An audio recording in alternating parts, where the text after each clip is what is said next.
Kanchipuram వకుడా silks నాణ్యత మా ప్రాధాన్యత. మదీనాగూడ, మియాపూర్, హైదరాబాద్ లో త్వరలో శుభారంభం.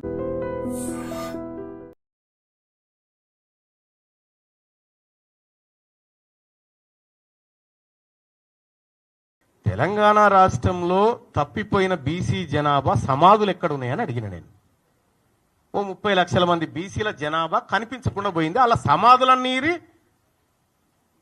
వాళ్ళ డెత్ సర్టిఫికేట్లను చూపిరి.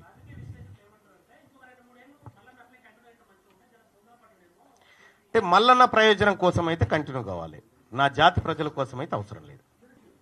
ఎవరైనా ఖండించిన ఆయన పేరు చెప్పు. అంతర్గతంగా జరిగితే నీకెట తెలిసింది బాయ్ సాబ్? ఆడ ఏం జరిగిందో నాకు తెలుస్తుంది కదా. ఇప్పుడు అది రహస్యమే అయిన తర్వాత నీకు తెలియదా? రహస్యం అంటే ఎవరికి తెలియని రహస్యం, నీకు తెలిస్తే అది ఓపెన్ అవుతుంది కదా. నేనేమంటున్నా, అంత విషయం ఏంటంటే దానికి నాకు కూడా పిలుపు ఉండే, నేను కూడా పోవాల్సి ఉండే. నేను చెంచల్గూడ జైల్లో మా బీసీ అధికారులను ఏసీబీలకు పట్టిస్తున్నటువంటి సందర్భంలో వాళ్లకు ఆత్మస్థైర్యం చెప్పడం కోసం నేను ఆ కార్యక్రమానికి పోయినా.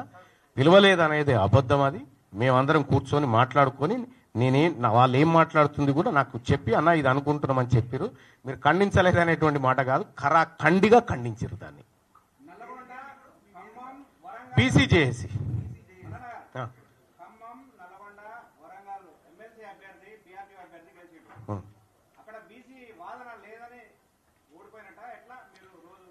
అంటే బీసీ వాదం మీద ఇద్దరు అభ్యర్థులు నిలబడ్డారు.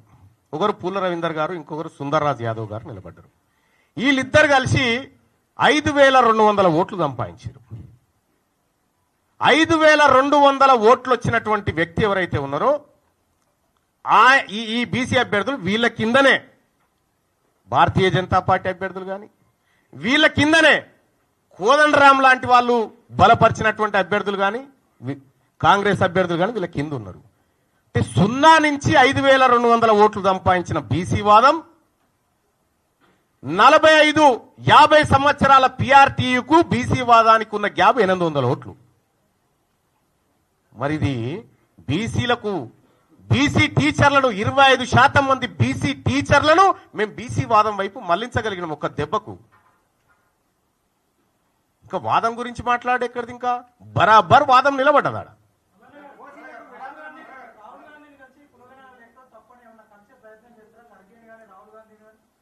అందరికీ ఇవ్వాల్సిన మెటీరియల్ ఇచ్చినము. అందుకే కాంగ్రెస్ పార్టీ అగ్రనాయకత్వం ఆగ్రహం వ్యక్తం చేసి రీసర్వేకి ఆదేశించింది.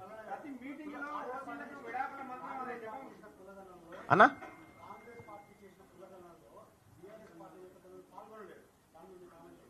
నేనేమంటా ఉన్నా, నిజంగా కులగణంలో మీరు పాల్గొనాలి అని ఒక రాష్ట్ర ప్రభుత్వం కనుక పకడ్బందీగా చేసినంటే, ఇప్పుడు హరీష్ రావు, కేటీఆర్, కేసీఆర్ ఈ ముగ్గురు పాల్గొనలే. వీళ్ళింట్లో వీళ్ళు 4, వాళ్ళు 4, వాళ్ళు 4, ఈ 8 మంది పక్కింటి కాడ కూర్చొని కూడా రాసుకురావచ్చు. అది చిత్తశుద్ధి ఉంటే పక్కింటి ఆయన కాడ కూర్చొని వీళ్ళు ఏమిటోళ్ళయా, వీళ్ళు వెలమోళ్ళ, ఎంతమంది పిల్లలు అని చెప్తారు.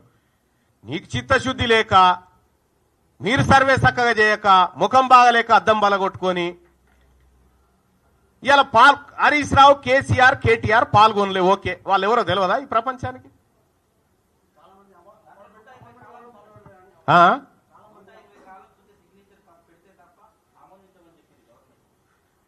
ఇయ్యొచ్చు కదా.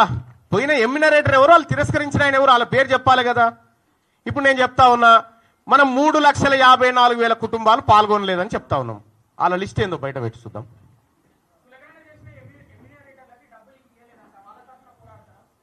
ఎందుకు పోరాడం భయ్? ఇప్పుడు ఎస్ఎల్బీసీ కట్టుకున్నాం, ఎస్ఎల్బీసీ తవ్వుతా ఉన్నాం, కూలిపోయింది, కూలి పైసలు అయితే ఇవ్వాలిగా. సమగ్ర కుటుంబ సర్వే ఏదైతే చేసినామో అది కూడా అటర్ ఫ్లాప్ అయింది. మరి కూలి చేసిన వాళ్ళకి కూలి పైసలు ఇవ్వద్దా? ఇవ్వాలి కదా. అట్లా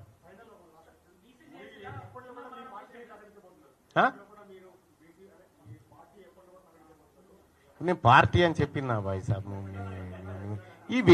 ఈ బీసీ జేఏసీ అనే వేదిక ద్వారా బీసీ ప్రజలను ఏకతాటి మీద తీసుకురావడే కార్యాచరణ చేస్తా ఉన్నాం. కార్యకర్త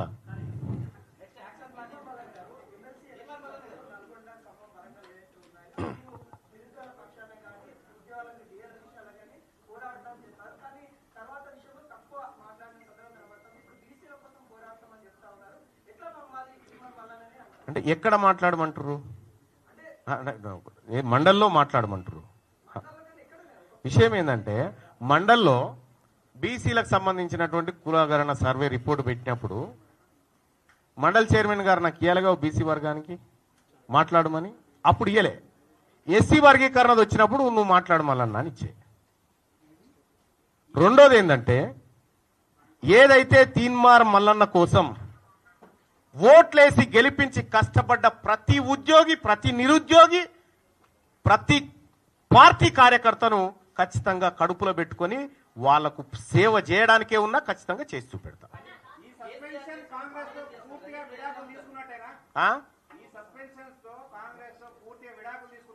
పిల్లలకి వెళ్ళిపోతే నేనేం చేయాలి?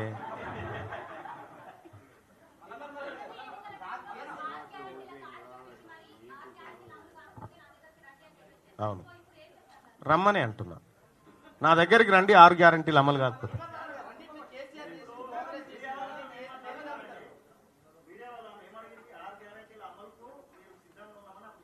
రమ్మని అంటున్నాం. నా ఆఫీసు ఓపెన్ చేసి ఉంది. దాన్ని ఓవర్ యాక్షన్ చేయకు కానీ జరాలు అది బంద్ చేయి. అది తెలుస్తూనే ఉంది కానీ బంద్ చేయి తమ్మి, బంద్ చేయి. క్వశ్చన్ అడిగినా ఆమె, క్వశ్చన్ అడిగింది ఆమె, నీకే కాదయా. క్వశ్చన్ అడిగింది ఆమె.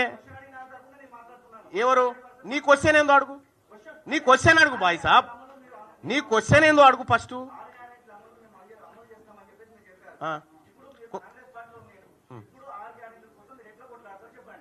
ఆమె అడిగిన క్వశ్చన్ నీకు అర్థం కాకపోతే అర్థం చేసుకో. ఆ సోదరు అడిగింది ఏంది? 6 గ్యారంటీలు అమలు చేయకపోతే నా దగ్గరికి రండి.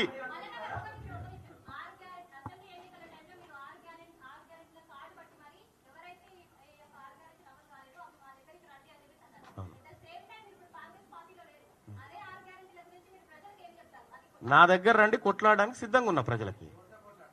ప్రభుత్వంతో కొట్లాడతాం, హామీలు ఇచ్చిన వాళ్ళతోటి.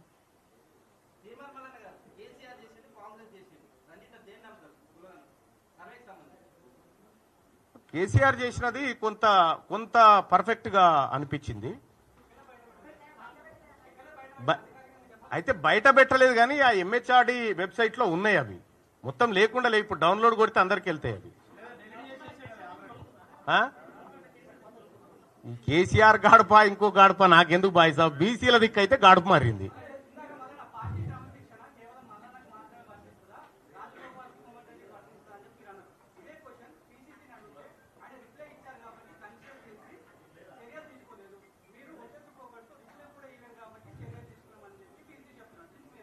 ఇప్పుడు నా దగ్గర వీడియో ఉంది, నేను రిప్లై ఇయ్యలేదని చెప్పి ఆయనే చెప్పిన వీడియో ఉంది, వింటావా? ఎందుకంటే కోమటిరెడ్డి వెంకటరెడ్డి గారే చెప్పిండు ఈ మాట. నేను రిప్లై ఇయ్యను, ఏం చేసుకుంటావో చేసుకోపో, గీలకిస్తానా అని చెప్పి పోయిండు. ఇయ్యలేదు బాయ్ సాబ్, అది ఇయ్యలేదు. అంటే వాళ్ళకో న్యాయం మాకో న్యాయం కాదు కదా. అట్లా మా రథం లాగడానికి ఆమె కూడా వస్తాడే, మేమెందుకు వద్దంటాం? బీసీ ఎందుకంటే ఇన్ని రోజులు మిమ్మల్ని మోసినాం కదా, ఇప్పుడు మమ్మల్ని కూడా మోయాల్సినటువంటి సమయం. ఇక అనివార్యంగా అందరు కూడా బీసీ జపం చేయాల్సిందే.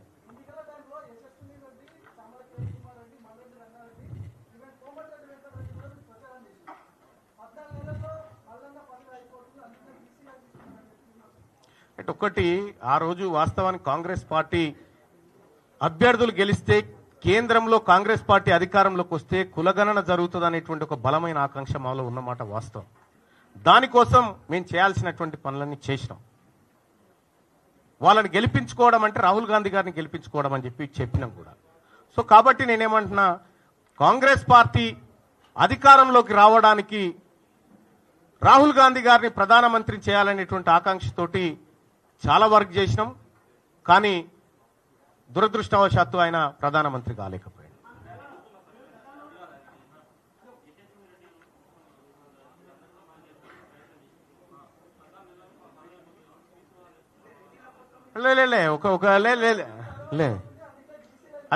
అది నాకు వినిపి. నేనేమంటున్నా అంటే, నేను 14 నెలల్లో పదవి అయిపోతే మళ్ళీ గెలవాలనుకుంటే నేను వీళ్ళందరూ జోక్కుంటా కూర్చోవాలి బాయ్ సాబ్.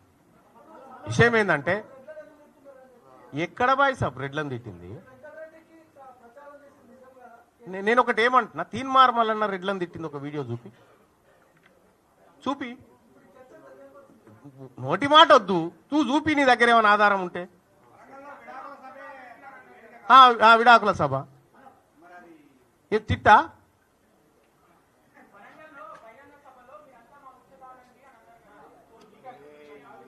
కూడా మీ వాళ్ళని అడుగు, దానికి సమాధానం వాళ్ళు చెప్తారు. ఎందుకంటే వాళ్ళందరూ క్లారిటీ ఇచ్చిన నేను అన్నది పర్టికులర్ పర్సన్ అనేటువంటి విషయం వల్ల, ఎందుకంటే ఈ వర్గాలను అవమానించినటువంటి వ్యక్తిని అన్న తప్ప అందరినీ కాదు అనే మాట చెప్పినా అందులో ఆ పేరు కూడా వాళ్ళే.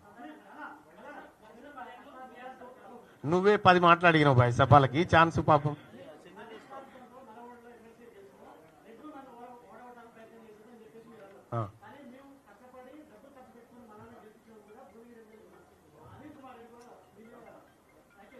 ఇప్పుడు నేను ఒకటి ఏం చెప్తా ఉన్నా, తీన్మార్ మల్లన్న, ఈ రఘు, జర్నలిస్టులు మీరందరు కలిసి పోరాటం చేస్తే ఏర్పడ్డ వేదిక మీద వచ్చి కుర్చీలు వేసుకొని కూర్చున్నది మీరు. ఎవరు గెలిపించారు బాయ్ సాబ్? ఇలా ఎవరు గెలిపించారు?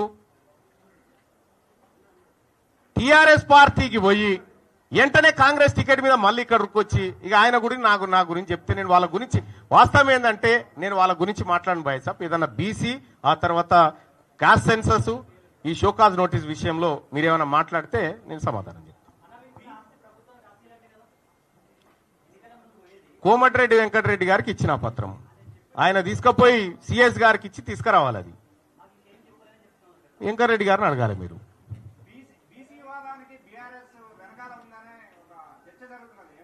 బీసీ వాదానికి లేదు, వాళ్ళు ఎందుకుంటారు?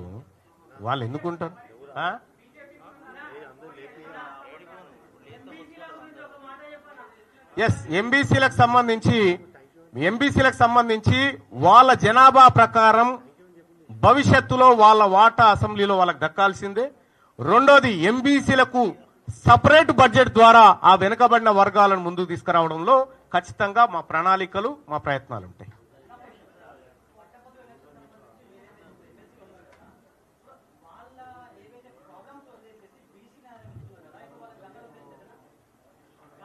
ఇప్పుడు వాళ్ళ ప్రాబ్లమ్స్ ఏంటివో చెప్పండి.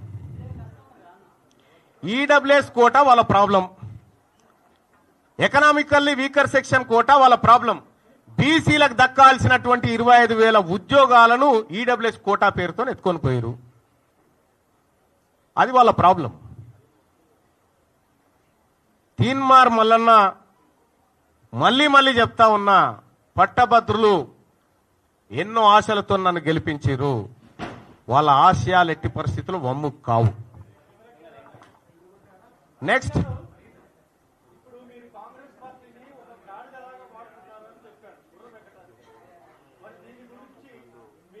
ఇప్పుడు కాదు బాయ్ సాబ్, కాంగ్రెస్ పార్టీని నువ్వు గాడిదని నాతో అనిపిస్తా అంటే ఇట్లా చెప్పాలి. ఇప్పుడు మీరే అంటారు, ఇప్పుడు నేను దాన్ని గాడిదనకపోతే గుర్రం అనకపోతే మీరే అంటారు. ఇప్పుడు మీరు కూడా నా లెక్కనే తయారైతే ఎట్లా? మరి మీరు కూడా చేయాలి, మరి మీరు కూడా రావాలి ఉద్యమంలోకి. బీసీ జర్నలిస్టులకు ఎస్సీ ఎస్టీ జర్నలిస్ట్ సోదరులకు కూడా చెప్తా ఉన్నా, ఎందుకంటే మీరు కూడా ఈ ఉద్యమాన్ని మీ అందరి సహకారంతో ముందుకు తీసుకుపోవడానికి సహకరించాలని చెప్పి రిక్వెస్ట్.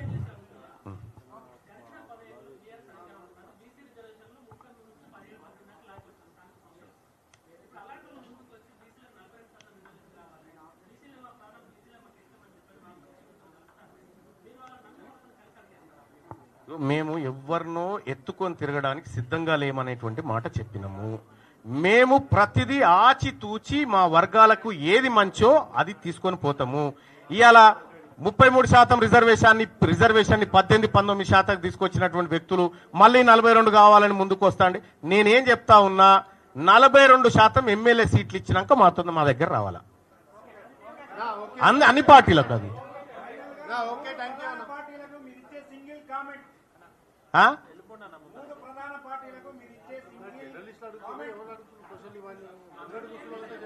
జనాభా ప్రాతిపదికన బీసీలకు దక్కాల్సిన వాటా బీసీలకు దక్కాలి, ఓసీలకు దక్కాల్సిన వాటా ఓసీలకు దక్కాలి, ఎస్సీ ఎస్టీలకు దక్కాల్సిన వాటా ఎస్సీ ఎస్టీలకు దక్కాలి.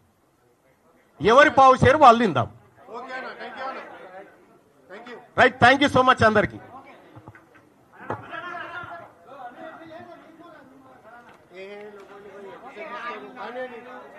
ఆ? అన్ని చేస్తాం అన్ని చేస్తాం.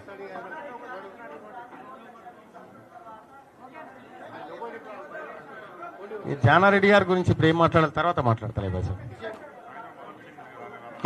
ఇప్పుడు ఏం చెప్తున్నా, కరెక్ట్ గా 2016లో జిహెచ్ఎంసీ ఎన్నికలు జరుగుతా ఉంటే కేసీఆర్ పెట్టిన 5 రూపాయల బువ్వ బాగుందని సిఎల్పీకి తెచ్చుకొని తిన్న జానారెడ్డి గారి గురించి ఇప్పుడు నేనేం మాట్లాడలేను, తర్వాత మాట్లాడతాను.